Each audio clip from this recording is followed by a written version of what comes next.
एक सुबह अकबर और बीरबल बगीचे में घूमने निकले। घूमते हुए वे स्वर्ग नर्क की बातें कर रहे थे। बातों ही बातों में स्वर्ग के राजा इंद्र की बात चल पड़ी।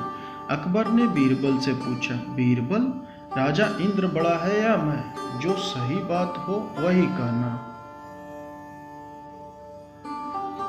बीरबल उलझन में पड़ गए। उन्होंने सोचा, यदि मैं इंद्र को बड़ा कहूंगा तो बादशाह नाराज होंगे, यदि मैं बादशाह को बड़ा कहूंगा तो वह प्रमाण मांगेंगे।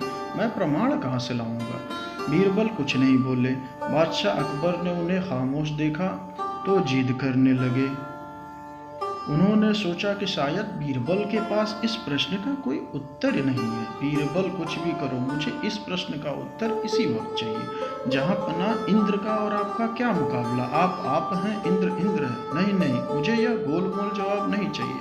साफ साफ बताओ कि मैं बड़ा हूँ या इंद्र।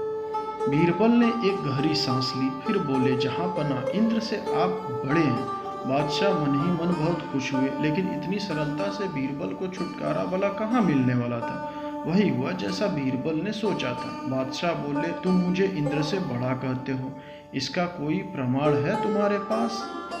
बीरबल को तो मालूम ही था कि बादशाह प्रमाण मांगेंगे, अतः उन्होंने उत्तर दिया, जब ब्रह्मा जी ने इस सृष्टि की रचना की तब उन्होंने दो पुतले बनाए थे, एक आपका और एक इंद्र का। दोनों को उन्होंने तराजू के एक एक पलड़े में रखा। आप बड़े थे इसलिए वजन में भारी थे, आपका पलड़ा नीचे आ गया।